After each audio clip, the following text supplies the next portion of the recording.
Sponsored by LIC Nepal, जीवन रहँदा पनि जीवन पश्चात पनि। गर्वैदेखि बलियो भूगर्भ सिमेन्ट। मेरो देश मेरो जगदम्बा सिमेन्ट। गुणस्तरीय प्लम्बिङको भरपर्दो नाम मार्बल।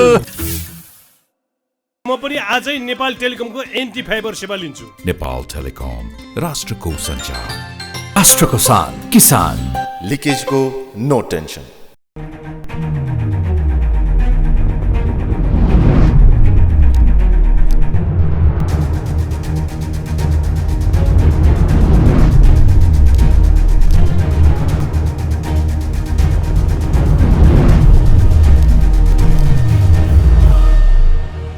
नमस्कार आदरणीय दर्शक, सबैको ध्यान अर्थमन्त्री जनार्दन शर्मातिर छ। अब देशको अर्थतन्त्र साँच्चीकै सङ्कटमा परेको हो त? शेरबहादुर देउवाको नेतृत्व सरकारले साँच्चीकै नेपाललाई श्रीलङ्का बनाउँदैछ त? आजको कार्यक्रममा हामी यसबारेमा विशेषमा चर्चा गर्छौँ। हाम्रो बिचमा अर्थमन्त्री जनार्दन शर्मा हुनुहुन्छ। तपाईँलाई म जनता जान चाहन्छ कार्यक्रम स्वागत गर्न चाहन्छु। धन्यवाद। अब 5 दलीय गठबन्धनको नेतृत्व सरकारले यो देशलाई ध्वस्त पार्यो, लथालिङ्ग भताभुङ्ग पार्यो, अर्थतन्त्र चाहिँ समाप्त पार्ने र देशलाई श्रीलङ्काकरणतिर लिएर गयो। किन भन्नुहोस् त, कारण के रहेछ? कारण के हो भने यो देशको संविधान च्यातेर संसद विघटन गरेर देशलाई नै समाप्त पार्ने एउटा प्रवृत्तिका विरुद्ध अहिलेको गठबन्धन सरकार बनेको हो। यो गठबन्धन सरकारले देशको संविधान, कानुन र जनताको आवश्यकता अनुसार सङ्घीयतालाई कार्यान्वयन गर्ने कुरामा दृढतापूर्वक लागिरहेको छ। त्यस क्रममा अहिले आएर कोभिडको एकपछि अर्को लहर जसले समग्र विश्व अर्थतन्त्रलाई प्रभाव पार्यो र पछिल्लो समयमा चलिरहेको रुस र युक्रेन युद्ध, जसमा सिङ्गो विश्व पनि कुनै न कुनै रूपमा त्यो ध्रुवीकृत भएको छ, त्यसको प्रभाव स्वाभाविक रूपमा हाम्रो अर्थतन्त्रमा पर्ने कुरामा कुनै विवाद छैन। तर हाम्रो अर्थतन्त्र तपाईँले आज मात्र हेरे 10 वर्षदेखि एनालाइसिस गरी हेर्नुहोस् हैन, हाम्रो अवस्था के थियो। 20 वर्षदेखि हामी हेरौँ हाम्रो अवस्था के थियो भन्दाखेरि हाम्रो अर्थतन्त्र सुधार उन्मुख छ, प्रगतितिर छ। तर केपी शर्मा ओली प्रधानमन्त्री हुँदाखेरि चाहिँ अर्थतन्त्र एकदम राम्रो थियो अरे। शेरबहादुर देउवा प्रधानमन्त्री भइसकेपछि 9 महिनामा चाहिँ ध्वस्त भयो अरे, क्या समाप्त भयो अरे।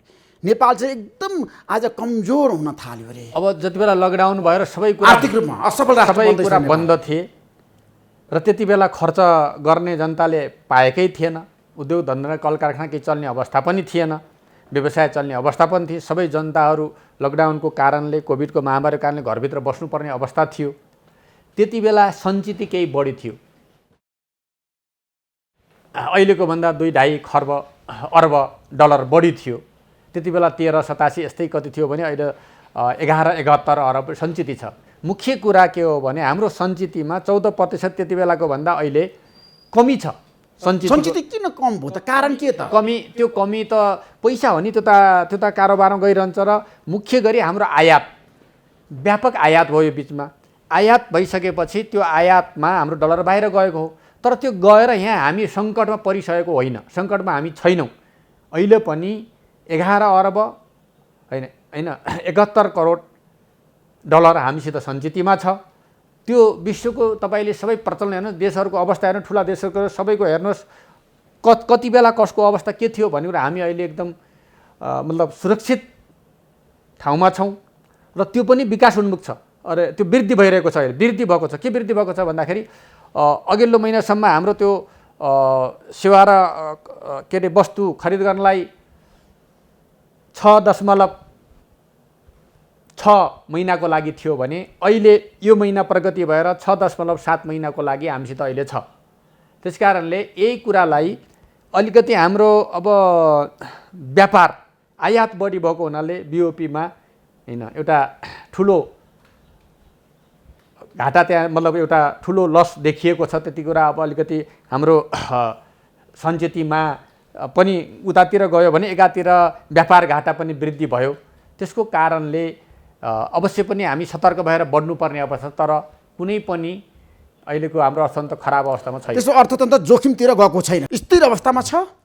अब अर्थतन्त्र भनेको तपाईँको छैन दृष्टिकोणले बताउनुहोस् है। सरकार कमजोर भयो, अर्थतन्त्र नेपालको अर्थतन्त्र स्थिर अवस्थामा रहने कुरा होइन है।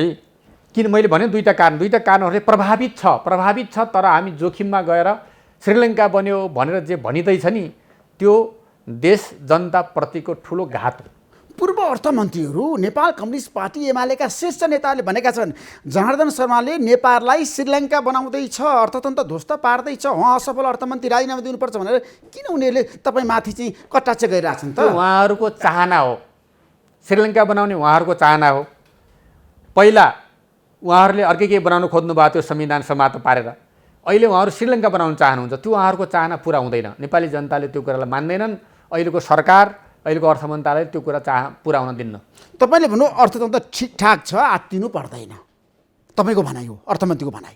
तर तपाईँले एलसी खोल्न किन चाहनु भएन, किन रोक्नु भयो? मैले भने नि आयात बढी भयो, हाम्रो 19% ऋण प्रवाह गर्ने कुरा थियो। लक्ष्यअनुसार 19% यो वर्षमा ऋण प्रवाह गर्ने कुरामा अहिलेको 7-8 महिनामै ऋण प्रवाह 31% भइसक्यो। यति ऋण प्रवाह गरेर कहाँ गयो पैसा भन्दाखेरि वस्तु आयात गर्ने कुरामा आवश्यकताभन्दा बढी आयात यहाँ भइराखेको छ। त्यस कारणले हामीलाई डलरको सञ्चितमा समस्या नपरोस् र अनावश्यक अनुत्पादक वस्तुहरू अहिले तत्कालको लागि केही समय रोक्नुपर्छ भनेर मार्जिन लगाएको कुरा मैले अघि सुरुमै भने नि। केही चाप, केही दबाब होइन छ, अन्तर्राष्ट्रिय प्रभाव पनि, कोभिडको प्रभाव पनि छ। त्यसको प्रभावका बावजुद सङ्कटमा छैन।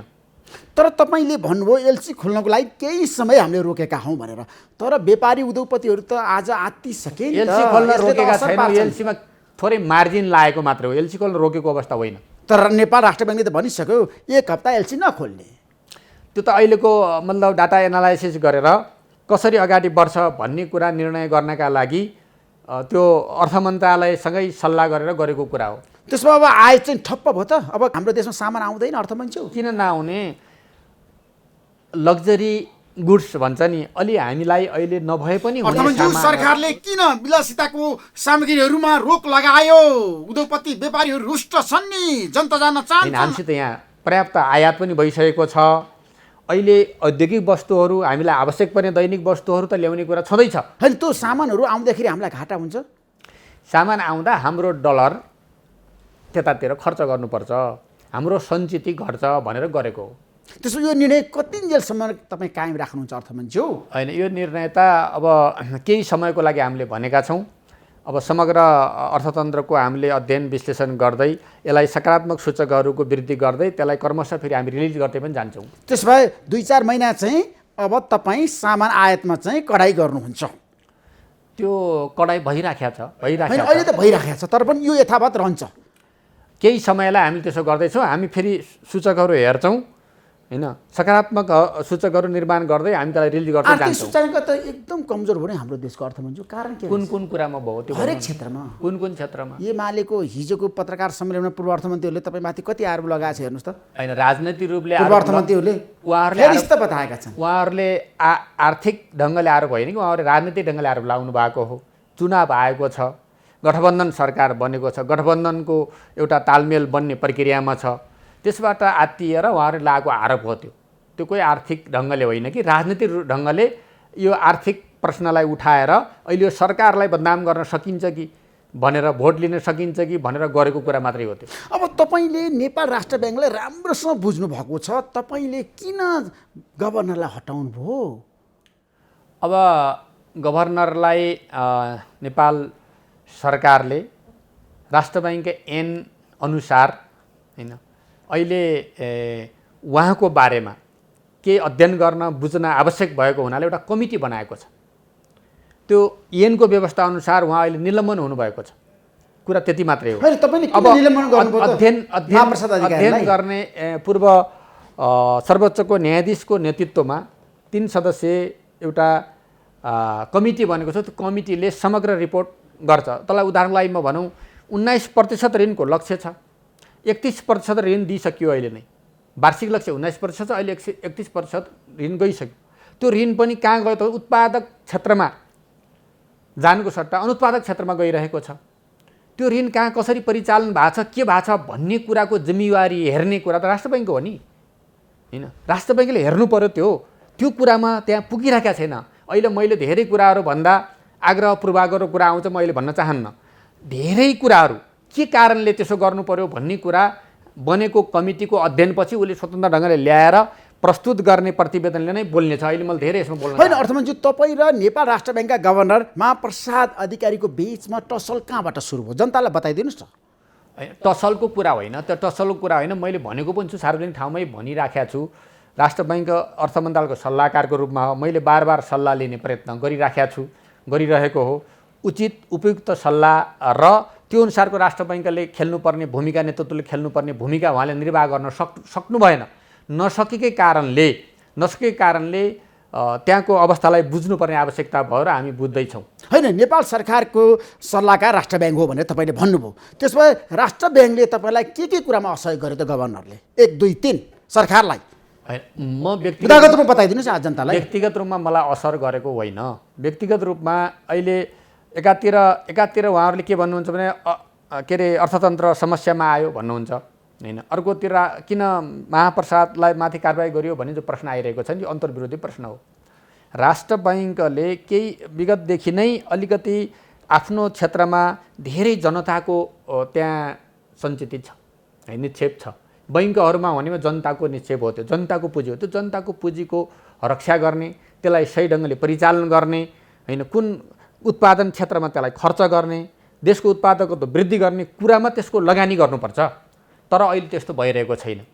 होइन, राष्ट्र ब्याङ्कले त राम्रो काम गरेको छ भनेर सबैले भनेका छन्। गभर्नर महाप्रसाद अधिकारीको प्रशंसा गरेका छन् पूर्व अर्थमन्त्रीहरूले, पूर्व गभर्नरहरूले, अर्थविदहरूले। ठिक छ, उहाँहरूले प्रशंसा गरेको कुरामा मलाई कोही खण्डन गर्नु पनि छैन। मैले भने कि मैले अहिले त्यसको लागि 1, 2, 3 कुराहरू भनिराख्न पनि पर्दैन। उहाँको पर्फर्मेन्स जो हो, पर्फर्मेन्सले अहिलेको राष्ट्र बैङ्कको नेतृत्व गर्न सक्ने अवस्था देखिएन। घटनाक्रम पनि छन् त्यसभित्र, त्यो घटनाक्रमहरू पनि छानबिन कमिटीले छानबिन गरिसकेपछि प्रतिवेदन दिएर जनतालाई सार्वजनिक गर्छ, त्यति बेला सबै कुरा प्रष्ट हुनेछ। होइन, सबै कुरा प्रष्ट होला। तर आज तपाईँमाथि यति खनिएका छन् मान्छेहरू, मिडियाहरू, सञ्चारकर्मी, हरेक तबकाले चाहिँ आज अर्थमन्त्रीको आलोचना गरिरहेछन्। ठिक छ, मेरो आलोचना गर्ने कुराको त मैले कसरी मतलब मुख बन्द गर्न सक्दैन। तर मेरो आलोचना गर्दा भोलि त्यहाँको तथ्यले पुष्टि हुने कुरा नहुँदा मेरो आलोचना सही हुनेछ है। पुष्टि भयो भने आलोचना गलत रहेछ भन्ने साबित हुनेछ। म त्यसको अहिले प्रतिवाद गर्दै हिँड्नुपर्ने आवश्यक पनि छैन। होइन, गभर्नरलाई तपाईँले निलम्बित गरिसकेपछि तपाईँकै पार्टीका नेताहरूले चाहिँ आलोचना गरे। पूर्व अर्थमन्त्री वर्षमान पुनले भन्नुभयो अहिलेको अवस्थामा उहाँले किन हटाएको नहटाएको भए हुन्थ्यो चुनावको मुखमा भन्नेहरू छन् नि। होइन, यस्तो विषय त्यो अब उहाँले के भन्नुभयो त्यो कुरा के हो भने एमाले पार्टीसँग अहिले उहाँ तालमेलमा जान चाहनुहुन्छ। गठबन्धन सरकार छ र हाम्रो पार्टीले अध्यक्ष कमरेड प्रचण्डको कुरा के छ भने यो गठबन्धनलाई बलियो बनाउने, गठबन्धनलाई अगाडि लैजाने र गठबन्धनभित्र चुनावी तालमेल गर्ने, सबै गर्ने कुरा यहाँ चलिरहेको छ। उहाँलाई यो कुरा मन परेको छैन। मन नपरेपछि उहाँलाई गठबन्धनको विरोध गर्नु छ। त्यो विरोध म मार्फत गर्ने एउटा अवसर मात्रै उहाँले प्रयोग गर्नुभएको हो। के तपाईँ र वर्षमान पुनको बिचमा यति राम्रो सम्बन्ध थियो? अहिले पनि भइसकेपछि माथि कटाक्ष गरिरहनु भएको छ। मेरो तर्फबाट जनार्दन शर्माले राम्रो काम गर्न सक्नु भएन मेरो तर्फबाट उहाँसँग राम्रै सम्बन्ध छ। तर अब उहाँले नराम्रो काम गर्यो कहाँ देख्नु भएको छ मलाई व्यक्तिगत रूपमा पनि पार्टीगत रूपमा पनि भन्नुभएको छैन। अहिलेसम्म केही सुझाव दिनुभएको पनि छैन है। अब उहाँले पत्रिकालाई चाहिँ भन्नुभएको छ, त्यो उहाँको ड्युटीको कुरा। मैले उहाँ के धेरै तपाईँ विरुद्ध पार्टीका नेताहरू लागेका छ कि छैनन्? वर्षमान पुन लाग्नु भएको छैन? उहाँले प्रतिक्रिया दिनु भएको छैन? उहाँले भन्नुभएको छ गभर्नर ठिक, अर्थमन्त्री बेठिक। त्यही त मेरो विरुद्ध भन्दा पनि उहाँको बुझाइको समस्या हो। त्यो उहाँको बुझाइको समस्या हो। मैले अघि भनिसकेँ नि, उहाँले त्यसलाई अलिकति थोरै यसबाट राजनीतिकै फाइदा हुन्छ कि भनेर गर्नुभएको होला। केही पनि उहाँलाई फाइदा हुँदैन होइन। उहाँ अहिले सरकारले गरेको, गठबन्धनले गरेको एउटा निर्णय, त्यो पनि भोलि गलत हुँदा त उहाँले पनि भन्ने, अरूले पनि भन्न पाइन्छ। यदि निर्णय सही रहेछ भने उहाँले फेरि जनतालाई जवाब दिनुपर्छ होला नि। त्यो कुरा उहाँले अहिले भुल्नु भएको छ। कुरा त्यति मात्रै, उहाँको बारेमा धेरै छलफल। तपाईँहरूको बिचमा व्यक्तिगत टकराव रिसराग छैन? के को व्यक्तिगत रिस? वर्षमान पुन र जनार्दन शर्माको बिचमा हामी साथी हौँ, एउटै पार्टीका सहयोद्धा हौँ। रिसराग हुने प्रश्नै आएन नि। किन हुन्छ रिसराग? होइन, वर्षमान पुन महामन्त्री बन्न चाहनुहुन्थ्यो नेपाल कम्युनिस्ट पार्टी माओवादी केन्द्रको, तपाईँले रोकिदिनु भयो नि त। मैले किन रोक्नु उहाँलाई हुनुहोस् पनि भनेको छु नि त। अब हुनु पर्यो नि त। मैले रोकेर हुन्छ र? मैले रोकेर हुने हो र पार्टीको निर्णय? एउटा व्यक्तिले रोकेर हुन्छ त्यस्तो होइन। त्यो त्यो अहिले त्यो कुरातिर हामी होइन पदमा को पुग्ने महामन्त्रीको बन्ने भन्ने होडबाजी पनि छैन तपाईँ पनि दावेदार हो महामन्त्रीको विधि हुन्छ प्रक्रिया हुन्छ विधि प्रक्रिया कार्यकर्ताको आवश्यकताले पुग्ने कुरा हो त्यो कुरा अहिले यहाँ रिलेटेड छैन होइन अब उहाँले भन्नुभयो उहाँको कुरा भोलि गलत हुन्छ कि सही हुन्छ भोलि थाहा हुन्छ त्यसो वर्षमान पुन एमालेसँग गठबन्धन बनाउन चाहनुहुन्छ तपाईँ चाहिँ यही 5 दलीय गठबन्धनलाई अगाडि बढाउनुपर्छ भने पछि म त सरकारकै अर्थमन्त्री हुँ नि अहिलेको मतलब गठबन्धनकै मन्त्री हुँ एक मेरो व्यक्तिगत कुरा होइन कुरा त पार्टीको हो नि हाम्रो पार्टी नेपाल कम्युनिस्ट पार्टी माओवादी केन्द्रले र हाम्रो अध्यक्षले अहिले लिएको नीति के हो त भन्दाखेरि गठबन्धनलाई बलियो बनाएर जाने निर्वाचनमा सहकार्य अगाडि बढ्ने भन्ने नै पार्टीको सही नीति हो भनेर उहाँले आम पार्टीलाई त्यही भन्नुभएको छ त्यही निर्देशन गर्नुभएको छ पार्टी त्यही अनुसार चलिराखेको छ उहाँलाई त्यो कुरा मन नपर्दाखेरि यताबाट छिरेर गठबन्धनको विरोध गर्ने यसो ठाउँ खोज्या मात्रै हो तर तपाईँले गभर्नरलाई हटाइसकेपछि प्रत्युत्पादक निर्णय होइन यो तपाईँको जीवनको सबैभन्दा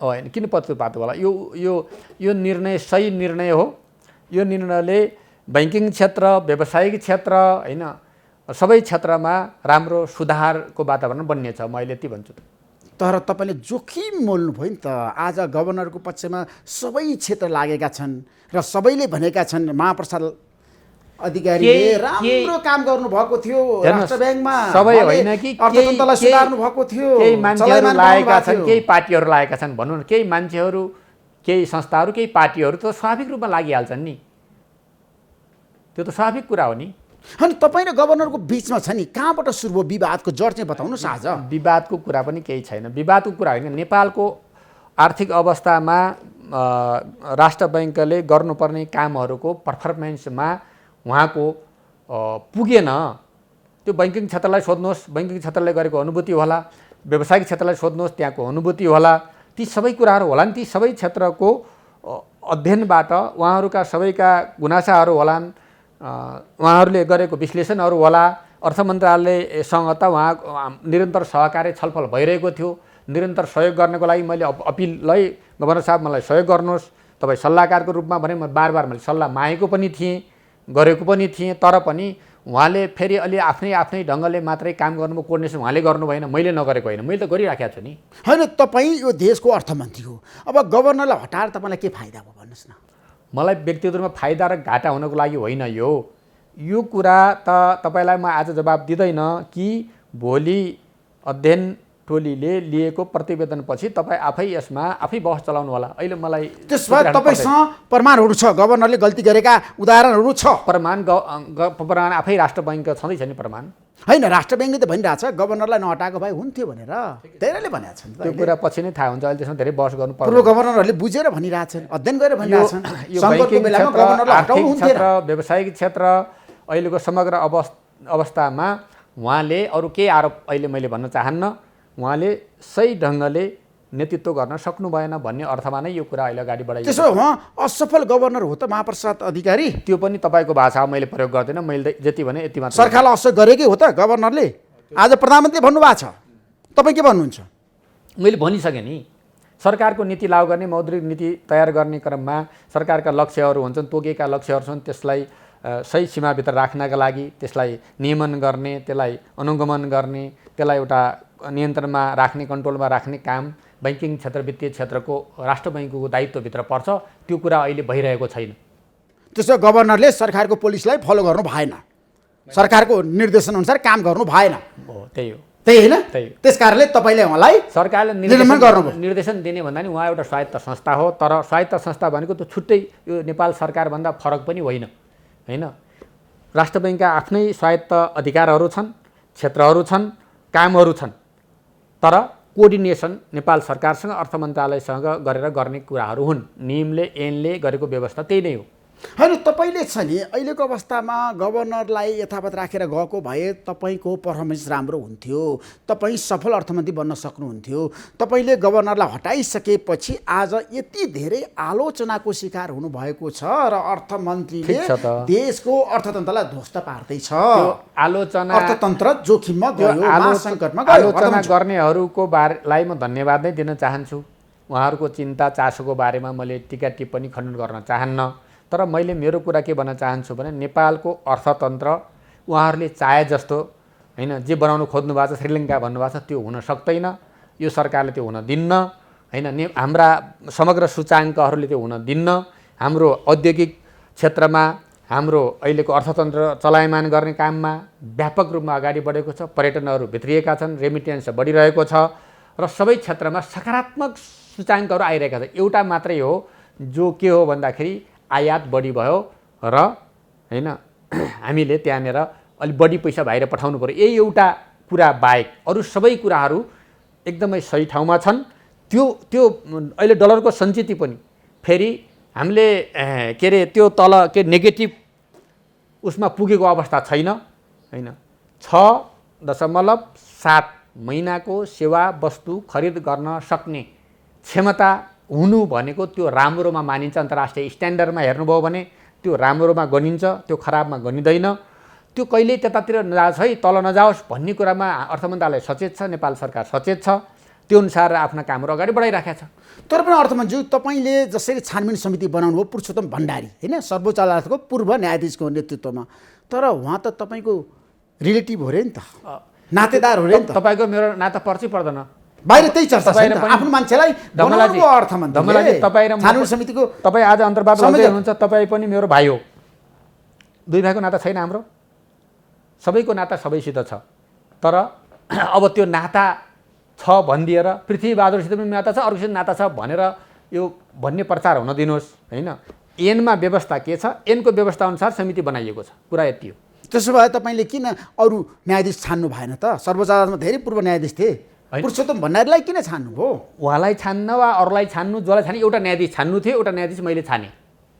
आफ्नो मान्छे भएको कारणले गर्दा आफ्नो पक्षमा निर्णय आओस् भनेर होइन। तपाईँको प्रश्न यो पनि होला, सूर्यबहादुर थापालाई किन छान्नुभयो? अरू पनि अर्थशास्त्री थिए है। चन्द्रकान्तलाई किन छान्नुभयो भन्दा आखिर अर्को छाने भने तपाईँले यही प्रश्न गर्नुहुन्थ्यो, अर्को छाने भने त्यही प्रश्न गर्नुहुन्थ्यो। यसको प्रश्नको उत्तर होइन, बाहिर चर्चा भइरहेछ, चर्चा त हुन्छ। तपाईँलाई थाहा छैन, बाहिर आलोचना भइरहेछ त। आफ्नो मान्छेलाई उहाँले छानबिन समितिको आफ्नो मान्छे होइन, मैले सर्वोच्च अदालतको रिटायर न्यायाधीश छानेको हुँ, कोही आफ्नो मान्छे छानेको छैन। आफ्नो मान्छे होइन पुरुषोत्तम भण्डारी, आफ्नो मान्छे छाने मैले सर्वोच्च अदालतको रिटायर न्यायाधीशलाई छानेको ऐनको व्यवस्था अनुसार। त्यसो भए गभर्नरको जागिर चाहिँ अब जाने भयो होइन? त्यो मलाई थाहा छैन, त्यो त कमिटीले के रिपोर्ट ल्याउँछ होइन, कमिटीले त तपाईँकै चाहना अनुसार रिपोर्ट ल्याउँदैछ। पछि होइन, मेरो चाहनाले हुन्छ, तथ्य होला, प्रमाण होला, सबै होला नि। मैले चाहनाले गर्दैमा त्यस्तो गर्न मिल्छ? तथ्य प्रमाणहरू सहित पुष्टि हुने कुरा हुनु पर्यो नि। मेरो चाहनाले हुने कुरा हो र यस्तो हुँदैन। यसबारेमा तपाईँ र प्रधानमन्त्री शेरबहादुर देउवाको बिचमा छलफल भएको थियो गभर्नरलाई निलम्बन गर्ने बारेमा? ठ्याक्कै भन्नुहोस् त तपाईँ। यस्तो कुरा पनि प्रश्न गर्ने दमलाजी तपाईँ जस्तो होइन, तर पनि तपाईँले प्रस्ताव लिएर जानु क्याबिनेट। यो मैले गरेको निर्णय हो र यो क्याबिनेटले गरेको निर्णय हो। क्याबिनेटमा हुने निर्णय, प्रधानमन्त्रीले गर्ने निर्णय के छलफल बिना हुन्छ भन्ने होइन? पहिल्यै छलफल भएको थियो कि थिएन? मेरो प्रश्न त्यहाँनिर हो। होइन, क्याबिनेटमा तपाईँले प्रस्ताव लिएर जानु अघि नै छलफल भएको थियो कि थिएन? कि यो हिजो अस्तिकै निर्णय हो तपाईँको? त्यो कुरा केही आवश्यक छैन। एउटा कुरा गर्नुहोस्, प्रधानमन्त्रीजीले नेतृत्व गर्ने क्याबिनेटको निर्णय हो, यति कुरा बुझे भइहाल्यो नि। अरू छलफलको कुरा किन चाहियो? त्यसो तपाईँ र प्रधानमन्त्रीको बिचमा चाहिँ कुरा मिल्यो, केमिस्ट्री मिल्यो गभर्नरलाई हटाउने बारेमा? केमिस्ट्री मिलेको होइन, यो आवश्यक ठानेर निर्णय लिएको नेपाल सरकारले। तर चुनावको मुखमा यति महत्त्वपूर्ण निर्णय तपाईँले किन गर्नु पर्थ्यो भन्नुहोस् त? अर्थतन्त्रमा यसले ठुलो असर किन गर्नु पर्थ्यो भन्ने कुरा भोलिको रिपोर्टले तपाईँलाई जवाब दिन्छ। आज म सबै कुरा भन्न चाहन्न, धेरै कुराहरू छन्। धेरै कुरा छन् भने आज खुलासा गरिदिनुहोस्। मैले भनेको पनि छु, सुशासनको सन्दर्भबाट के हो, वित्तीय क्षेत्रबाट के हो होइन, अनुगमन नियमनको क्षेत्रबाट के हो भन्ने कुराको यथार्थ रिपोर्ट तपाईँहरूको अगाडि प्रस्तुत हुनेछ।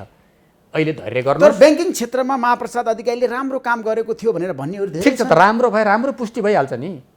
मैले चाहेर हुने कुरा हो र राम्रो भए राम्रो पुष्टि हुन्छ, तथ्यले पुष्टि गर्ने कुरा हो। नराम्रो भए नराम्रो पुष्टि हुन्छ, नराम्रो राम्रो अथवा सकेको नसकेको के हो त पुष्टि हुन्छ नि। भोलि प्रतिवेदनले भन्ला नि त, आज मैले किन भनिराख्नु पर्छ? तर उहाँको बचाउ त धेरैले गरिरहेछ नि त। ठिक छ त, उहाँको बचाउ गर्ने कुरामा पनि के आपत्ति छ त? बचाउ गर्न पाइयो नि त। बचाउ गर्ने कुरामा मेरो आपत्ति केही छैन। मेरो कुरा केही मात्रै हो भने नेपालको वित्तीय क्षेत्रको, बैङ्किङ क्षेत्रको अनुशासनलाई, ऋण प्रवाहलाई, यसलाई उत्पादकत्व वृद्धि हुने क्षेत्रमा लगानी गर्नलाई है, अब उहाँले त्यसलाई सही ढङ्गले नेतृत्व गर्न सक्नु भएन भन्ने कुरा हो मेरो। त्यति हो। कुन कुन घटना भन्दाखेरि त्यो रिपोर्टमा आउँछ। त्यसो ब्याङ्किङ क्षेत्रमा उहाँले राम्रोसँग लिडरसिप दिन सक्नु भएन, तरलताहरू भएन, सङ्कटमा गयो होइन, समस्याहरू देखियो, जटिलताहरू देखियो। त्यसैले तपाईँले उहाँलाई निलम्बन गर्नुभयो। अब लागौँ नेपाल राष्ट्र ब्याङ्कको छ नि, गभर्नरलाई हटाइसकेपछि यसको असर पर्छ कि पर्दैन अर्थतन्त्रमा भन्नुहोस् त? होइन दीर्घकालीन रूपमा त्यहाँ समस्याहरू आउँछ भने जटिलता त्यहाँ सिस्टम छ त्यहाँ अलरेडी नेतृत्व छ होइन त्यो एउटा व्यक्ति हृदयमा सबै सिस्टम सकिने कुरा हुँदैन राष्ट्र बैङ्कको एउटा सिस्टम हो हाम्रो त्यहाँ सिस्टम छ त्यो सिस्टमले चल्छ त्यहाँ धेरै जनशक्ति छ त्यहाँ नेतृत्वको तहगत व्यवस्था छ त्यो त निरन्तर काम गरिरहेको छ नि त्यसो भए ब्याङ्किङ क्षेत्र सुचारू हुन्छ कुनै समस्या आउँदैन गभर्नर हट्दैमा कहाँ आउँछ समस्या आउँदैन नि तर बाहिर त हाउजी छ नि त गभर्नर हटिसकेपछि अर्थतन्त्रमा ठुलो उथल पुथल हुन्छ ब्याङ्किङ क्षेत्रमा ठुलो समस्या आउँछ आउँदैन कुनै समस्या आउँदैन राष्ट्र बैङ्क छ अहिले पनि गभर्नर हुनुहुन्छ है हामीले कार्यवाहकको रूपमा हामीले निमित्तको रूपमा गभर्नर हामीले बनाइसकेको छ क्याबिनेटले बनाइसकेको तोगिसकेको जिम्मेवारी सम्हालिसक्नु भएको छ काम अगाडि बढिसकेको छ उहाँ आइसकेपछि निर्णयहरू थुप्रै भइसकेका छन् न त्यो निरन्तर चल्ने कुरा हो नेतृत्व परिवर्तन गर्दैमा अनि सबै कुरा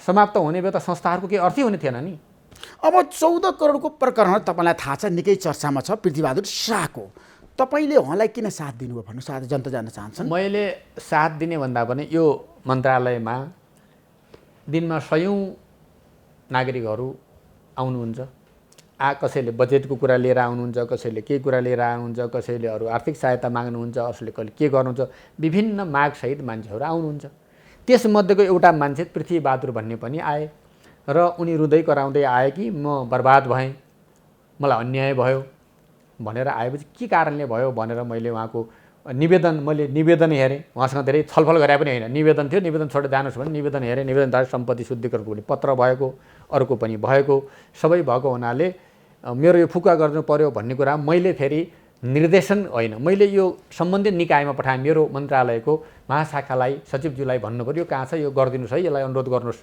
भनेर भन्ने एउटा नागरिकको आवाज मैले सुन्ने एउटा म पीडित भएँ भनेर छानबिन गर्ने अधिकारी त म थिएन तर उहाँको के हो भन्दाखेरि मलाई हेर्दाखेरि उहाँका डकुमेन्टहरू हेर्दाखेरि फुका गरिदिनु भनेर लेखेको डकुमेन्ट मैले देखेपछि सम्पत्ति शुद्धिकरणको फुका गरिदिनु भन्ने डकुमेन्ट देखिसकेपछि यो त स्वाभाविक कुरा रहेछ भनेर यो हेरिदिनुहोस् न भनेर मैले सम्बन्धित निकायलाई भनिदिएको मेरो कर्तव्य निभाएको एउटा नागरिक सरकारको मन्त्रालयमा आएर सहयोग माग्दाखेरि गरिदिएको कुरा हो त्यति मात्रै कुरा अरू जस्तै उहाँ पनि आउनुभयो निवेदन छोडेर जानुभयो मैले त्यो निवेदन मेरो महाशाखाहरूमा पठाएँ त्यति कुरा हो तर समाचार त अर्कै बन्यो समाचार बनाउने कनेक्सनको कुरा पृथ्वीबहादुर शाहसँग त्यो त पुष्टि गरेर देखाउला नि त भन्नेले पुष्टि गरी देखाउला नि त हैन किन समाचार लेखिन्छन् केका लागि लेखिन्छन् कुन उद्देश्य लेखिन्छन् राम्रा समाचार पनि छन् राम्रो पनि छ तर कतिपय एकदम योजनाबद्ध ढङ्गले किन बन्छन् त्यस्ता समाचार भन्ने कुरा त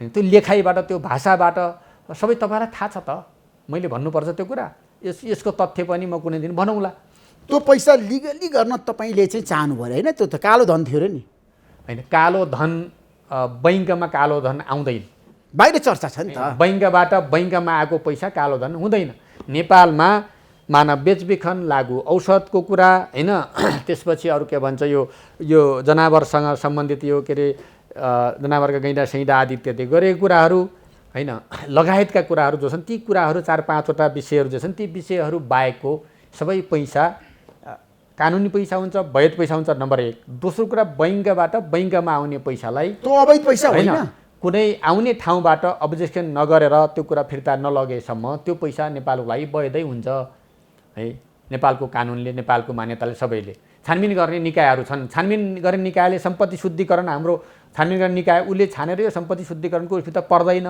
भनिसकेपछि त्यो कालो हो कि सेतो हो भनेर मैले परिभाषा गर्नतिर लाग्ने कुरा पनि होइन त्यो कालो हो कि सेतो हो भने मैले पुष्टि गर्ने कुरा हो भने उसैले गर्ला छानबिन गर्दैछ भने उसले पुष्टि गर्ला उसलाई कानुनी कारबाही होला मेरो कुरा त्यता होइन मेरो कुरा के भने मेरो खाता रोकियो फुकुवा भएन भने हुनाले खातासँग सम्बन्धित विषय भएको हुनाले मात्रै मैले एउटा रुँदै आएको नागरिकको कुरा के हो हेरिदिनुहोस् भन्नु मैले कुनै अपराध गरेको होइन मेरो कर्तव्य हो त्यो मेरो कर्तव्यले पालना गरेको हो त्यति मात्रै कुरा हो यो कोही विषय पनि होइन ठुलो विषय तर ठुलो विषय भने नि त आज गभर्नरलाई हटाउनसम्म यो विषयवस्तु यो विषयले गभर्नर हटाउने भएको होइन तर बाहिर त्यही चर्चा छ तपाईले गभर्नरको बिचमा कुरा मिलेन चर्चा गर्नेले तपाईको निर्णय गभर्नरले मान्नु भएन निर्देशन त्यसैले गर्दाखेरि तपाईले एक्सन लिनुभयो यो विषय होइन यो भन्दा ठुला विषयहरू छन् है ठुला विषयहरू छन् शाहसँग तपाईँको रिलेसन छैन, व्यक्तिगत सम्बन्ध छैन, ठ्याक्कै भन्नुहोस् त। मैले त्यही निवेदन दिँदा चिनेको अरे एकछिन भेटेको हुँ, निवेदन दिएर उनी गए। त्यसपछिको मेरो भेटघाट छलफल कुराकानी उनीसँग छैन। उनी कहाँ उनको घर भन्ने कुरो मलाई थाहा छैन। तपाईँलाई थाहा छैन उहाँको घर कहाँ छ भन्ने कुरा पनि? थाहा छैन। पृथ्वीबहादुर शाह के गरी थाहा हुन्छ मलाई? संयुक्त खाता छ यहाँ सही ब्याङ्कमा। आज जनार्दन शर्मा र पृथ्वीबहादुर शाहको भनेर भन्नेहरू छन्, समाचार बनिरहेछ। तिनीहरूलाई म के चुनौती दिन्छु भने त्यसलाई पुष्टि गरून् है। अफवाह फैलाउनेहरूले पुष्टि गरून्। अफवाहको खेती गरेर हुँदैन। तथ्य त एक दिन उजागर भइहाल्छ। अब बैङ्कमा खाता पृथ्वीबहादुरसित छ कि छैन भन्ने कुरा पुष्टि गरे भइहाल्यो नि। मैले किन त्यसको बारेमा छलफल गर्नुपर्ने? पुष्टि तपाईँले 1 रुपियाँ पनि लिनुभएको छैन पृथ्वीबहादुर शाहसँग? बाहिर चर्चा क्या धमलाजी, पैसा खाएर कमिसन खाएर धमलाजी, गएर। तपाईँ एउटा कुरा बुझ्नुहोस्। मन्त्रालयमा आउने सेवाग्राहीहरूसँग मन्त्रालयले पैसा लिन्छ, मन्त्रीले पैसा लिन्छ। तपाईँले के प्रश्न गरेको यो? होइन, तपाईँले त प्रश्न हेर्नु भएको छ नि तपाईँले? त, समाचार त बनिरहेछ नि अर्थमा। समाचार बनाएर समाचार बनाउनेहरू को हुन् र किन के उद्देश्यले बनाइरहेका छन् भन्ने कसरी समाचार बनिरहेछ तपाईँलाई थाहा छ? प्रश्न छ त। किन भन्यो तपाईँको विरुद्ध यत्रो समाचार पृथ्वीबहादुर शाहको कुरालाई लिएर? किन भन्यो त्यो तपाईँ नै जान्नुहुन्छ नि। तपाईँले भनिदिनुहोस् न किन भन्यो। म भनौँला कुनै दिन, खुलासा गरिदिनुहुन्छ तपाईँ? गर्छु नि। भन्नापर गर्न सक्नुहुन्छ? म के कारणले भन्यो म भन्न म तयार छु, भन्छु नि। कहिले भन्नुहुन्छ त? भनौँला नि कुनै बेला, उपयुक्त अवसरमा भनौँला। तर प्रधानमन्त्रीले तपाईँलाई साथ दिनुभएको छ। जब पार्टीको महाधिवेशन चलिरहेको थियो के समाचार बनाएको थियो तपाईँले देख्नु भएको छ है। अहिले अर्थमन्त्री हटाउने कुनै मिडियाले हटाउने हो? अर्थमन्त्री आज हट्दैछ भनेर मिडियाले हटाएर हट्छ अर्थमन्त्री वा कोही मन्त्री? कुन उद्देश्यबाट समाचार लेखिरहेछ भन्ने कुरा त सबै पाठकले बुझिसक्यो त कुरा। त्यसमा मैले फेरि के पुष्टि गर्न जरुरी छ? तर प्रधानमन्त्री अर्थमन्त्री हटाउन चाहनुहुन्थ्यो, तर अर्थमन्त्रीले गभर्नरलाई हटाइदिनु भयो। अहिले चर्चा त्यो त गएर प्रधानमन्त्रीलाई सोध्नु न। तपाईँले सोध्नु भइहाल्यो नि। प्रधानमन्त्री तपाईँको विषय राम्रो सम्बन्ध छ। प्रधानमन्त्री भन्नुभएको छ अर्थमन्त्रीले राम्रो काम गर्नु भएको छ। प्रधानमन्त्री र मन्त्रीको राम्रो सम्बन्ध नहुने भन्ने पनि प्रश्न हुन्छ। जनार्दन शर्माले राम्रो काम गरेको छ भने प्रधानमन्त्रीले भनिरहनु भएको छ बैठकमा। अहिलेका क्याबिनेटका सबै मन्त्री प्रधानमन्त्रीप्रति उत्तरदायी हौँ हामी है। प्रधानमन्त्रीको निर्देशनमा हामीले काम गर्ने हो। उहाँको भिजन उहाँको योजना हामीले कार्यान्वयन गर्ने हो होइन। सरकारको हेड त प्रधानमन्त्री हो नि। मैले भनेको टेबलको शासन त होइन नि। शासन त अहिले त सिर्फ प्रधानमन्त्री शेरबहादुर देउपाजीको हो नि त। उहाँको कुरा उहाँको भिजन हामीले लागू गर्ने हो। त्यस कारणले प्रधानमन्त्री र मन्त्रीको बिचको सम्बन्ध नराम्रो हुने र अनि सँगै अगाडि बढ्ने भन्ने प्रश्न त हुँदैन। त्यस कारण त्यो सबै मन्त्रीसँग राम्रो छ, मसँग पनि छ, अरू सबैसँग पनि छ। हजुर, तपाईँको प्रशंसा पर्सनले पनि गर्नुभएको छ, प्रधानमन्त्री शेरबहादुर देउवाले पनि गर्नुभएको छ, जनार्दन शर्माले राम्रो काम गर्नुभएको छ अर्थ मन्त्रालयमा बसेर। तर बाहिर कङ्ग्रेसकै नेताहरू, माओवादी केन्द्रकै नेताहरू, एमालेका सबै नेताहरू तपाईँको आलोचना गरिरहेछन् क्या अर्थविदहरूले। थाहा छैन, अरू नेताले गरे मलाई थाहा छैन। अब मेरो एउटा साथीले अब यसो उहाँले आफ्नो धारणा राख्नु भएको छ, त्यसमा पनि मलाई केही भन्नु छैन। तपाईँ र प्रचण्डको बिचमा कुनै समस्या छैन नि अहिले? होइन, प्रचण्ड मेरो नेता हो, मेरो अध्यक्ष हो, पार्टीको यो देशको एउटा मुख्य नेता हो, क्रान्ति परिवर्तनको नेतृत्व गरेको नेता हो उहाँ। म उहाँको एउटा कार्यकर्ता हुँ, उहाँको सहयोद्धा हुँ। त्यो त कसरी अनि राम्रो नराम्रो सम्बन्धको कुरै भएन। स्वतः उहाँको कमान, उहाँको नेतृत्व, उहाँको निर्देशनमा उहाँले यहाँ मलाई जिम्मेवारी दिएर म यहाँ छु। अहिले गठबन्धन निर्माण गर्नेमा उहाँको महत्त्वपूर्ण भूमिका छ। सबै दुनियाँले जाने कुरा छ नि यो त। त्यसमा यो गठबन्धन चाहिँ कहिलेसम्म जान्छ अर्थमन्त्री? तपाईँ त गठबन्धनको सूत्रधार पनि हो, मलाई बताउनुहोस्। यो गठबन्धन अब कहिलेसम्म जान्छ भने यो गठबन्धन स्थानीय निर्वाचन हुन्छ, त्यसमा पनि गठबन्धन एउटा सहकार्य गर्दै अगाडि बढ्छ। सङ्घीय निर्वाचन हुन्छ, सहकार्य गर्दै अगाडि बढ्छ। सङ्घीय निर्वाचन पछि पनि देशको नेपालको आजको आवश्यकता अवस्था हेर्दाखेरि के देखियो भन्दाखेरि लोकतान्त्रिक वाम गठबन्धन नै देशको लागि हितकर छ भन्ने कुरा पुष्टि भइसक्यो। हिजो वाम गठबन्धन बनाइयो नि त, त्यो त सफल भएन नि। त्योभन्दा बाहिरबाट अरू पनि प्रयास गर्यो, त्यो पनि सफल भएन। त यो गठबन्धन शान्ति प्रक्रियादेखि यहाँसम्म आयो भने वाम लोकतान्त्रिक गठबन्धन नै नेपाललाई आवश्यक छ। शान्ति प्रक्रिया ल्याउने बेला गिरिजाप्रसाद कोइरालाले जे गर्नुभयो होइन, त्यही लाइनमा अहिले गइरहेको, अध्यक्ष प्रचण्डले जे गर्नुभयो त्यही लाइनमा अहिले गइरहेको छ। त्यस कारणले यो गठबन्धन सङ्घीय निर्वाचनपछि पनि फेरि नयाँ ढङ्गले है, निर्वाचनपछि नयाँ ढङ्गले निरन्तर गठबन्धनको संस्कृति नेपालमा आवश्यक छ, निरन्तर अगाडि बढ्छ। तपाईँ नै हो नेपालको कम्युनिस्टहरूलाई मिलाउनुपर्छ भनेर एकपटक तपाईँले महत्त्वपूर्ण निर्णय गरेको हो। केपी शर्मा ओलीलाई प्रचण्डलाई तपाईँले अध्यक्ष प्रचण्ड- सहकार्य गराएको हो, अध्यक्ष प्रचण्डले गठबन्धन बनाएको हो चुनावमा 2074 सालमा। त्यो निर्णय अध्यक्ष प्रचण्डले गर्नुभएको हो। त्यो निर्णयलाई मैले तपाईँ त्यसको साक्षी त हो नि। मैले साँची मात्रै होइन, मैले राम्रो साथ दिएको हुँ। नेपालमा यो पनि एउटा ट्रायल गरी हेरौँ भनेर गरिएको हो, तर त्यो सफल भएन। त्यसो भए तपाईँ भन्नुहुन्छ अहिलेको अवस्थामा अब कम्युनिस्टहरू मिलेर जान सक्दैन। होइन, किन धेरै मिलिरहेछौँ, धेरै कम्युनिस्टहरूको होइन, तालमेल छ, एमालेसँग तपाईँको मिलिरहेछौँ। सहकार्य भनेको मैले चुनावमा आगामी दिनमा एमालेसँग सहकार्य नेपाल कम्युनिस्ट पार्टी माओवादीको केन्द्रमा केपी ओली एमालेसँग हुँदैन। केपी शर्मा ओली एमालेको अध्यक्ष रहउन्जेलसम्म तपाईँहरूको गठबन्धन हुँदैन, सहकार्य हुँदैन, त्यो एकता कसरी हुँदैन। हुने? संविधानै फालिदिएपछि, संसदै विघटन गरिदिएपछि अनि प्रतिगमनका विरुद्ध हामी लडेर यहाँ गठबन्धन बनाएका छौँ, फेरि सहकार्य गर्ने के तर्कले? होइन, अनि जनतालाई जवाब दिनु पर्दैन? अनि कसरी गर्ने गठबन्धन?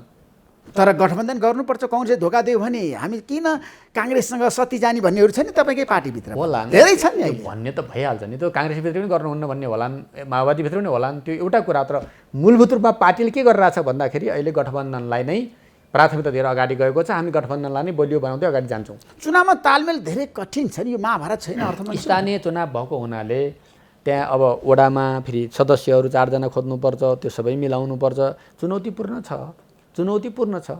मूलभूत रूपमा नीतिगत रूपमा गठबन्धन हुन्छ, होइन, मूलभूत रूपमा खास ठाउँमा गठबन्धन हुँदै अगाडि बढ्छ। त्यसले प्रभावित गर्दै देशभरि पनि एउटा गठबन्धनको वातावरण बन्छ। 100% नै लागु त नहुन पनि सक्ला, कतै कतै तलमाथि हुन पनि सक्ला, तर पनि एउटा स्पष्ट पार्टी आफ्नो पार्टीले दिएको निर्देशनअनुसार नै पार्टीहरू अगाडि बढ्ने क्रममा 5 दलीय गठबन्धन अगाडि बढ्छ। मूलभूत रूपमा त्यो गठबन्धन गठबन्धन सानातिना तालमेलको कारणले गर्दा टुट्दैन, टुट्दैन काहीँ कुरा मिलेन भने टुट्दैन। ठुल्ठुला कुरा त हामीले पार लाएर आएका छौँ, सानोतिनो कुराले के को टुट्छ? तर महानगरमा छ नि कसलाई मेयर बनाउने भन्ने त्यो झगडा छ। पनि महानगरमा भरतपुर मिलिहाल्ने। महानगरपालिका कसलाई मेयर बनाउने, त्यो पनि हेरु दाललाई बनाउने कि अरू कसैलाई बनाउने? होइन, जनार्दनजी, सहमतिमा बनाउने, गठबन्धनको सहमतिमा बनाउने। प्रचण्डले भन्नुभएको चाहिँ एकपल्ट रेणु दाललाई नै बनाउनु पर्छ। ठिक त, तपाईँ के भन्नुहुन्छ? सहमतिमा बनाउने। सहमति बनाउने काङ्ग्रेसले मानेको छैन नि त रेणु दाललाई बनाउन। त्यो त मानेन भने तपाईँलाई के थाहा छ? त्यहाँ पार्टीको बैठकहरू भइरहेछन्, त्यहाँ छलफल चलिरहेछ, तपाईँले बाहिरबाट मानेको छैन भनेर हुन्छ र? सहमति हुन्छ भरतपुरमा, सबै ठाउँ सहमति काङ्ग्रेस र माओवादी केन्द्रको हुन्छ। भरतपुरमा त किन हुने? देशैभरि सहमति हुँदैछ, देशभित्रै पर्दैन भरतपुर। होइन, भरतपुरको कारणले गर्दा गठबन्धन टुट्ने हो कि समस्या आउने हो कि प्रचण्डको क्षेत्र वञ्चित हो नि त? टुट्दैन क्या, टुट्दैन। तपाईँ चिन्तै नभन्नु न, टुटाउन पनि मान्छेहरू लागिरहेछन्। ढुक्क लाग्छ नि त, टुटाउनु त लाग्ने भयो त, तर टुट्दैन। टुट्दैन, यो गठबन्धन कसैले टुटाउन सक्दैन। नटुट्नका आधार छन्। आधार के छन्? आधार छन्, 1 2 3 ल। एउटै आधारले काफी छ क्या। एउटै आधार के छ भने विगतमा वाम गठबन्धन गरियो, पार्टी एकता पनि गरियो। पार्टी एकता गरिसकेपछि त्यो टिक्न सकेन, 2/3 निकटको सरकार टिक्न सकेन र त्यति बेलाका प्रधानमन्त्रीले जसरी शासन गर्न खोज्नुभयो, अहिलेको संविधान, अहिलेको मूल्य मान्यता भन्दाबाट पनि पर गएर जसरी शासन गर्न खोज्नुभयो, त्यसले गर्दाखेरि त्यहाँ एउटा समस्या पैदा भयो। त्यो पार्टी एकता पनि विघटन भयो, तालमेल पनि विघटन भयो, संविधान संसदलाई बचाउनु पर्ने आवश्यकता आयो। त्यस कारणले अब लोकतन्त्र सङ्घीयताका पक्षधरहरू सब एक ठाउँमा आउनुपर्ने परिस्थिति बन्यो, त्यो ग्राउन्डमा बनेको हो यो। त्यस कारणले यसको आवश्यकता भएसम्म यो भइरहन्छ। अब अनि तपाईँले ऊर्जा मन्त्री हुँदाखेरि जुन किसिमको प्रशंसा पाउनु भएको थियो, वाह जनार्दन शर्मा, तर आज आएर तपाईँ अर्थमन्त्री भइसकेपछि तपाईँले त अर्थको अथवा आर्थिक क्षेत्रको त कुनै पनि छ नि समस्या समाधान गर्न सक्नु भएन भनेर आलोचना मात्रै भइरह्यो क्या। अब प्रशंसा पाउनका उज्यालो नेपाल बनाउनु भयो तर अर्थतन्त्रमा तपाईँ कमजोर देखिनु हो नि। पाउनका लागि मैले ऊर्जा मन्त्री भएको होइन, त्यहाँ गएर मैले जे काम गरेँ होइन, त्यो नेपाली जनतालाई त्यसले राहत गरेको छ, कुरा त्यति हो। अर्थ मन्त्रालयमा म अहिले छु होइन, अहिलेको गठबन्धन सरकारको स्पिरिट र भावना अनुसार जनतालाई राहत हुने, देशलाई फाइदा हुने काम म गर्छु, त्यति मात्रै कुरा हो। जनताले राहत पाएका छन्, पाउँछन्। महँगी बढ्यो छ अर्थमन्त्री, तपाईँले नियन्त्रण गर्न सक्नु भएको छैन, जनताहरू समस्यामा छन्, पीडामा छन्। होइन, महँगी पनि बढेको छ, त्यो पनि सही कुरा हो होइन। महँगी बढाउने र घटाउने अर्थमन्त्रीको मात्रै रोल पनि हुँदैन। समग्र परिस्थिति, आर्थिक अवस्था, विश्व परिस्थिति, सबै कुरा आज भारतमा कति महँगी के छ, अमेरिकामा के छ, अर्को देशमा के छ, चाइनामा के छ, आफ्ना देशका विशेषता अनुसार कुराहरू हुन्छ। स्वाभाविक रूपमा यो छ, जनता त्यसले केही मारमा परेकै कुरामा मैले नकार्न सक्दैन। तर कुरा के हो भने यो देशलाई कता लैजाने त? अब आत्मनिर्भर कसरी बनाउने, एउटा अहिले आयातमुखी अर्थतन्त्रलाई एउटा आत्मनिर्भर अर्थतन्त्रमा कसरी लैजाने, त्यो त्यतातिर कसरी अगाडि बढाउने भन्ने बारेमा गठबन्धन सरकारले अहिले यतातिर ध्यान दिएको छ, छलफल गर्दैछ। गठबन्धन सरकारको तर्फबाट आउने बजेट हामी ल्याउँदैछौँ है। अघिल्लो बजेट त हामीले ल्याएको होइन नि त, पुरानै बजेट न हो, एउटा विधि पुर्याएको न हो। अहिले हामी गठबन्धन सरकारको तर्फ बजेट ल्याउँछौँ, त्यसले जनताको इस्युलाई हामी सम्बोधन गर्छौँ कि गर्दैनौँ, के गर्छौँ, त्यसले अलिकति पुष्टि गर्ला संरचनागत सुधार हुन्छ कि हुँदैन, अहिले भएका समस्यालाई हल गर्ने गरी हामीले केही नीतिहरू सुधार गर्छौँ कि गर्दैनौँ भन्ने कुराबाट पो मूल्याङ्कन होला त यो सरकारको होइन। अहिले हामीले पुरानो बजेटलाई कार्यान्वयन गरिरहेका छौँ। कार्यान्वयन गर्ने क्रममा कमी कमजोरी होलान्, चुनौती होला, विकास खर्च हाम्रो देशमा विकास खर्च पनि अर्थ मन्त्रालयले गर्ने, अर्थ मन्त्रालयले स्रोत जुटाउने हो, स्रोत जुटाइरहेको छ। सबै मन्त्रालयलाई पर्याप्त स्रोत उपलब्ध गराएको छ, बजेट अनुसार स्रोत उपलब्ध गराएको छ। बरु बजेटमा बिना स्रोतको बजेट थियो, अहिले पैसा नभएको बजेट, विष्णु पौडेलजीले बनाएको बजेट बिना पैसाका धेरै योजनाहरू छन्। त्यसलाई म्यानेज गर्न अहिले यहाँ ठुलो समस्या पैदा भइरहेको छ, तैपनि हामीले व्यवस्थापन गरिरहेका छौँ। ती सबैलाई मिलाएर हामी खर्च गर्दैछौँ। केही समय ढिला हामीले सुरु गऱ्यौँ, तपाईँलाई थाहा छ, प्रतिस्थापन विधेयक हामीले पछि पास गर्ने समय लाग्यो, त्यसपछि कार्यान्वयनको क्रममा जाँदाखेरि गत वर्षको हाराहारीमा त्योभन्दा बढी बजेट अहिले खर्च भइरहेको छ नि त। त्यस कारणले त्यहाँ पनि अब भने जस्तै त भएको छैन, तर त्यसलाई हामी एउटा क्रममा लगेर गर्छौँ। र अहिले यसबाट भएका कमी कमजोरी अहिले मात्रै होइन, दशकौँदेखि पुँजीगत खर्च नहुने समस्या के हो, त्यो हल गर्ने नीति बनाउँछौँ नि हामी, त्यो हल गर्ने संरचना बनाउँछौँ होइन, त्यो हल गर्ने हामी बाटो खोल्छौँ, ढोका खोल्छौँ, देशलाई आत्मनिर्भर हुने दिशातिर अगाडि लैजान्छौँ। हामी आफ्नो उत्पादन गरेर आफै खाने, आफ्नो साग लिएर आफै खाने, सम्भव छ। हाम्रो देशलाई तपाईँ आत्मनिर्भर बनाउनु सम्भव छ, सम्भव छ। तपाईँले पनि बस्ने ठाउँमा होइन, थोरै भए नि छतमा भए नि खेती गर्ने नीति बनाउँछौँ। म त खेती गर्न तयार छु, गर्नुपर्छ, सबैले खेती गरौँ न। गर्ने आज युवाहरू विदेश गएका छन्, विदेशमा गइरहेका छन्, उनीहरूलाई स्वदेशमै रोजगारी दिनुहोस्, बोलाउनुहोस्, आह्वान गर्नुहोस्। अहिले यहाँ भएको युवाहरूलाई क्रान्ति गर्नुहोस्, यहाँ भएका युवाहरूलाई रोजगारी दिएर एउटा हामी आत्मनिर्भर हुने दिशातिर अगाडि लगेर मात्रै अनि त्यसपछि अरूलाई पनि हामीले यहाँ बोलाउने अवस्था सिर्जना हुन्छ। अहिले बोलाउने कुरा मात्रै गरेर हुँदैन। अर्थमन्त्री हो, अब तपाईँ एउटा भिजन भएको नेता हो, तर कतिपयले के भन्छन् भन्दाखेरि अर्थमन्त्री बन्न चाहिँ जनार्दन शर्मा योग्य मान्छे होइन, तपाईँ के भन्नुहुन्छ? होइन, अब कसको लागि म योग्य, कसको लागि अयोग्य हुने प्रश्न कुरा हो। कसले योग्य ठान्छ, कसले अयोग्य ठान्छ, त्यो उसको मूल्याङ्कनको कुरा हो। म प्रत्येक व्यक्तिसँग गएर योग्यताको प्रमाणपत्र लिन जरुरी छैन। के भए योग्य भइन्छ अर्थमन्त्रीको लागि? अर्थतन्त्र बुझेको हुनुपर्छ, अर्थतन्त्र पढेको हुनुपर्छ, जानेको हुनुपर्छ, जानकार हुनुपर्छ। भनेको के हो, अर्थतन्त्रको परिभाषा के हो, कसले बुझेका छन्? ठिकै छ त, बुझेका मान्छेहरू, अर्थशास्त्रीहरू, पिएचडी गरेका धेरै प्रोफेसर पनि हुनुहुन्छ, उहाँहरू पनि योग्य हुनुहुन्छ होइन। र अरू यो त एउटा राजनैतिक प्रक्रिया हो। देशको अर्थतन्त्रलाई कसरी अगाडि बढाउने भन्ने कुरा म अर्थशास्त्र पढेको मान्छे त होइन। तर के सबै अर्थशास्त्र पढेका मान्छे मात्रै मन्त्री हुन्छन्? र मैले अर्थमन्त्री भएर अर्थतन्त्रका आधारभूत कुराहरूलाई मैले अस्वीकार गरेर गएको छु, मैले देशका आवश्यकतालाई अस्वीकार गरेर गएको छु, मैले बनाउने बजेटमा देशका जनताका आवश्यकतालाई अस्वीकार गरेर जान्छु? के हो योग्यता र अयोग्यताको कुरा? उपयुक्त ठाउँ योग्यता भनेको त्यही हो जसले यो देशको अर्थतन्त्रको तथ्य कुरा भन्दा पनि विकृत कुरा व्यक्त गरेर बरु आफू अर्थमन्त्री भएको भनेर नाटक गरिरहेछन्, तिनी हुन् योग्य अर्थमन्त्री। तिनीलाई मान्ने भन्दाखेरि योग्यता र अयोग्यताको मापन जनताले गर्छ होइन। मेरो पनि योग्यता र अयोग्यताको मापन जनताले गर्ने हो, गर्छ। आज मैले गरेर हुँदैन, म आफै योग्य छु भन्दैन है, अयोग्य म होइन। त्यस कारणले जनताले मलाई योग्य र अयोग्य के ठान्छ, जनताले फैसला गर्छ। भोलिको हाम्रो नीति कार्यक्रम परिणामले गर्ने कुरा हो नि। आज कोही व्यक्तिलाई के लाग्यो त्यसका आधारमा योग्य र अयोग्य हो म अर्थशास्त्र पढेको होइन र म आज अर्थमन्त्री भएको भोलिपल्ट कोही क्याम्पस धाउन पनि जाँदैन, म जनता कहाँ जान्छु, हेर्नुहोस् यो अर्थतन्त्र यो नेपालको अर्थतन्त्र यहाँ राखेको छु मैले, यहाँबाट पढिरहेको छु मैले, यसलाई हेर्नुहोस् है, नेपालको अर्थतन्त्र यही फोटो हो, यो थिएन यहाँ, म अर्थमन्त्री भएपछि ल्याएर यो फोटो राखेर मैले नीति निर्माण गर्दैछु। यसैले पुष्टि गर्छ यो यो यो यो फोटाले हाम्रो देशको यथार्थ कुरा यो हो, हाम्रो ग्रामीण जीवन यो हो, यसलाई बदल्ने कसरी हो, त्यही हो नेपालको अर्थतन्त्र बुझ्ने भनेको कुरा है। आज सङ्घीयता लागू गर्ने हो नेपालको अर्थतन्त्र बुझ्ने भनेको। स्थानीयको अधिकार तलबाट कुण्ठित गरिदिने नदिने, प्रदेशको अधिकार कुण्ठित गरिदिने, त्यो अर्थतन्त्र बुझेको ठहरिँदैन। स्थानीयलाई, प्रदेशलाई पर्याप्त अधिकार, पर्याप्त स्रोतहरू दिएर अगाडि बढाउने हो र यो जीवन बदल्नुपर्छ। अर्थशास्त्रको कुरा यति मात्रै हो परिभाषा। यो फोटो हेर्नुहोस् तपाईँले पनि एकचोटि, यो फोटो यही हो नेपालको, यसलाई सुधार गर्ने हो। त्यो त नेपाली जनताको जीवनस्तर उकास्नु पर्यो होइन, जनता सम्पन्न हुनु पर्यो। तपाईँको चाहना त्यही हो नि। आगामी बजेटले त्यसलाई सम्बोधन गर्छ। मान्छेले खान पाउनु पर्यो, बाँच्न पाउनु पर्यो, त्यसको लागि रोजगारी पाउनु पर्यो, आधारभूत आफ्ना मौलिक अधिकारहरू पुरा हुनु पर्यो। यी त हो, अरू के हो? आगामी बजेटमा तपाईँ त्यो कुरालाई बढी फोकस गर्नुहुन्छ, जनताको एजेन्डा। पक्कै पनि जनमुखी बजेट ल्याउनुहुन्छ। मैले तपाईँसम्म सुझाव मागेको छु नि त, कहिले दिनुहुन्छ बरु? म छिटै दिन्छु, राम्रो बजेट ल्याउनुहोस् हो, जनताको लागि ल्याउनुहोस्। मैले आम जनतासित सुझाव मागेको छु, आम सरकारलाई छलफल गरिरहेको छु। सबैले दिएको सुझावको आधारमा हाम्रो संविधानको व्यवस्था अनुसार गठबन्धनको अहिलेको मुख्य मर्म र निर्देशन अनुसार बजेट बनाउने हो। त्यसो अब निर्वाचन आयोगलाई तपाईँलाई पैसा दिन कुनै समस्या छैन? अहिले निर्वाचन आयोगलाई पैसा दिइराखेको छ त, के को समस्या हुनु? उहाँहरूले सङ्कटको कारणले गर्दा सरकारले पैसा चाहिँ अब कटाइदिएको छ, उहाँहरूलाई आवश्यक पर्ने पैसा हामीले स्रोत सुनिश्चित गरेका छौँ। उहाँलाई चाहिएको बेला सबै बजेटहरू निकासा गरेका छौँ। त्यो कुरा सबै प्रक्रिया पुरा भइसकेको छ। हामीले अस्ति बैठक भएको थियो, हामीले अरू आवश्यक पर्दा पनि हामीसित तयार छ, हामी जति पनि दिन तयार छौँ भनेकै छौँ। ज्येष्ठ नागरिकलाई पैसा दिनको लागि, वृद्ध भत्ता दिनको लागि कुनै समस्या छैन। यो कुनै ज्येष्ठ नागरिकको अफवाहमा नलाग्नु न तपाईँ। केपी शर्मा ओलीले भन्नुभएको छ नि त्यो त एउटा ज्येष्ठ नागरिकले भनेको कुरा हो त्यो। अरू बाँकी उहाँ बाहेकका ज्येष्ठ नागरिकलाई त्यो भरम छैन नि। एउटा मात्रै ज्येष्ठ नागरिकले के भन्नुभयो भने मलाई भत्ता दिन्न कि भन्नुभएको छ है। उहाँलाई पनि दिने हो, अरूलाई पनि दिने हो।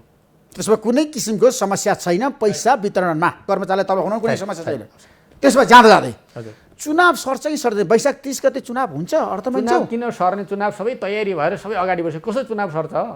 तर नेतृत्व गुञ्चन विपलले भन्नुभएको छ हामीलाई पनि चुनावमा सहभागी गराउनको लागि वातावरण बनाइदिनु। उहाँहरूलाई पनि सहभागी बनाउन पर्छ, उहाँहरूको माग जायज हो। तर उहाँले ढिला गरी निर्णय गर्नुभयो। अब उहाँहरूलाई सहभागी गराउने अहिलेकै अवस्थाभित्रबाट विधि खोज्नुपर्छ। त निर्वाचन आयोगले विधि खोज्छ, उहाँहरूलाई पनि सहभागी हुने वातावरण बन्छ, चुनाव पनि हुन्छ। त्यसमा सरकारले नेतृत्व गुञ्चन विपलको पार्टीलाई पनि चुनावमा लिएर जान्छ। चुनावमा लिएर जान्छ। यही प्रक्रियाभित्रै उहाँलाई पनि चुनावमा सहभागी हुने बाटोहरू भेटिन्छ। त्यसै अनुसार त्यसो चुनावको मिति चाहिँ सर्दै वैशाख 30 मा चुनाव हुन्छ स्थानीय तहमा। सर्दैन, चुनाव कहाँ सर्छ? ढुक्क भए हुन्छ नेपाली जनता। ढुक्क नेपाली जनता पनि ढुक्क भए हुन्छ हैन? सबै पक्ष ढुक्क भए हुन्छ। सम्पन्न हुन्छ। यो चुनाव सर्दैन। गठबन्धनले आफ्नो पुरा उम्मेदवारी छान्ने रस्साकसी गरिराखेका छ। सबै पार्टीहरू उम्मेदवारी छान्दैछन्। निर्वाचन आयोगले आफ्नो प्रक्रियालाई पुरा गरिसक्यो। मतपत्र छाप्ने क्रममा अगाडि बढिसक्यो। सुरक्षाको व्यवस्था सबै भइसक्यो हैन। के अरे बजेटको व्यवस्था सबै भइसक्यो। उतातिर के भन्छ म्यादीहरू भर्ती हुने कामहरू सुरु भइसक्यो। चुनावका लागि आवश्यक पर्ने वस्तुहरूको खरिद प्रक्रिया अगाडि बढिसक्यो। निर्वाचन आयोगले आचार संहिता लगाइसक्यो। सबै कुरा त करिब निर्वाचनको प्रक्रिया, अब उम्मेदवारी दिने प्रक्रिया मात्रै बाँकी छ। अब त सबै पुरा भइसक्यो। द्वन्द्वपीडित परिवारहरूलाई, घाइते परिवारहरूलाई तपाईँले जति सक्नु पर्थ्यो त्यति काम गर्न सक्नु भएन। उनीहरूको पीडामा मलमपट्टि लगाउन सक्नु भएन अर्थमन्त्री हो। मैले जति आवश्यकता थियो त्यति सकेको छैन, त्यसको लागि म आलोचित पनि छु। तर मैले नै फेरि घाइतेहरूको हिजो उहाँहरूलाई जुन अपमान गरिएको थियो, जुन कुराले उहाँहरूको पाउने अलि राहतहरू कटाइएको थियो, ती सबै कुरालाई है अहिलेको गृहमन्त्री र मैले बालकृष्ण खान तपाईँले मैले सल्लाह गरेर उहाँहरूको बारेमा हामीले सबै कुराहरू निर्णय गरेका छौँ, टुङ्ग्याएका छौँ प्रारम्भिक चरणमा। त्यसपछि बाँकी उहाँहरूलाई अझै गर्नुपर्ने छ। त्यो गर्ने कुराहरू पनि उहाँहरूलाई कसरी रोजगारी सृष्टि गर्ने, कसरी उहाँ अशक्तहरूको लागि अझ सुरक्षित ढङ्गले उहाँहरूको जीवनयापन गर्ने व्यवस्था गर्ने लगायतका कुराहरू हामी त्यसलाई गर्दै जान्छौँ। तर प्रारम्भिक रूपमा मै त्यस्तो अर्थमन्त्री हुँ जसले कसैले पनि हिजो अरू भएका अर्थमन्त्री त्यसको सम्बोधन पनि गरेका थिएनन्, अरू गृहमन्त्रीले गरेका थिएनन्। बालकृष्णजी गृहमन्त्रीजी र मैले किनभने उहाँको मन्त्रालयसँग सम्बन्धित छ यो कुरा, हामीले सल्लाह गरेर ती सबै कार्यविधिहरू, ती निर्णयहरू सबै हामीले गरेका छौँ। मैले प्रतिसाद विधिमा पनि यो कुरालाई स्पष्ट रूपमा राखेको थिएँ। ती कुराहरू अहिले कार्यान्वयनकै प्रक्रियामा छन्। त्यसो तपाईँ अर्थमन्त्री भइसकेपछि अर्थमन्त्रीमा बसेर तपाईँले गरेको एउटा राम्रो काम भन्नुहोस् न जनताको लागि आज खुलासा तपाईँ हालिदिनुहोस्। मेरो राम्रो काम हो भने मैले अर्थ मन्त्रालयमा सुशासन कायम राखेको छु। भ्रष्टाचार भएको छैन अर्थ मन्त्रालयमा, अनियमितता भएको छैन, हुँदैन। कर्मचारीले तपाईँलाई सहयोग गरेका छ। गर्नु पर्ने सहयोग त कर्मचारीले सहयोग नगर्ने प्रश्नै आउँदैन। थ्याङ्क यू सो मच अर्थमन्त्री, महत्त्वपूर्ण समय दिनुभयो। तपाईँलाई धेरै धेरै धन्यवाद दिन चाहन्छु। नमस्कार। Sponsored by एलआईसी नेपाल, जीवन रहँदा पनि जीवन पश्चात पनि। गर्वैदेखि बलियो भूगर्भ सिमेन्ट। मेरो देश मेरो जगदम्बा सिमेन्ट। गुणस्तरीय प्लम्बिङको भरपर्दो नाम मार्बल। म पनि आजै नेपाल टेलिकमको एन्टी फाइबर सेवा लिन्छु। नेपाल टेलिकम राष्ट्रको सञ्चार। राष्ट्रको शान किसान। लिकेजको नो टेन्सन।